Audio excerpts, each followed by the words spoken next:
Derby Sumatera antara Persiraja Banda Aceh melawan PSMS Medan berjalan sengit pada laga lanjutan pekan ke-16 Liga 2 Pegadaian Championship 2025-2026.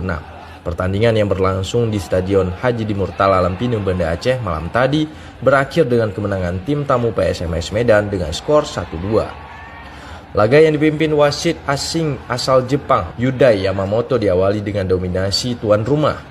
Persiraja langsung mengambil inisiatif serangan sejak menit awal dan tampil percaya diri di hadapan hampir 7.000 pendukungnya. Persiraja membuka keunggulan pada menit ke-34.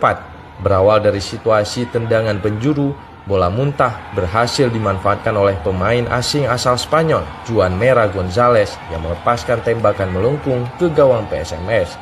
Kiper PSMS tak mampu mengantisipasi bola sehingga Persiraja unggul 1-0.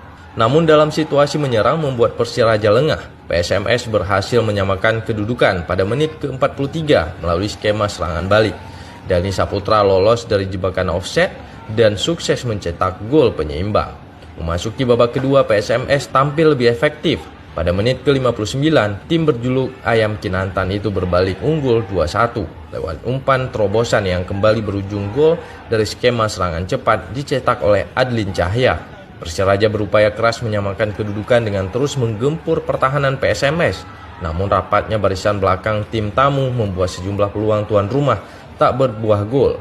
Hingga peluit panjang dibunyikan, skor 2-1 untuk kemenangan PSMS tetap bertahan. Pelatih Persiraja Banda Aceh Ahyar Ilyas mengaku kecewa dengan hasil tersebut. Sementara itu pelatih PSMS Medan Eko Purjianto mensyukuri kemenangan penting di kandang Persiraja. Menurutnya, kemenangan ini tak terlepas dari penampilan apik anak asuhnya. Kemenangan ini menjadi kemenangan kedua PSMS Medan atas Persiraja musim ini. Setelah pada pertemuan sebelumnya Persiraja juga kalah 0-1 di kandang PSMS. Hasil tersebut membuat Persiraja turun ke peringkat ke-6 klasemen sementara dengan koleksi 23 poin. Sementara PSMS Medan naik ke posisi ke-5 dengan koleksi poin yang sama.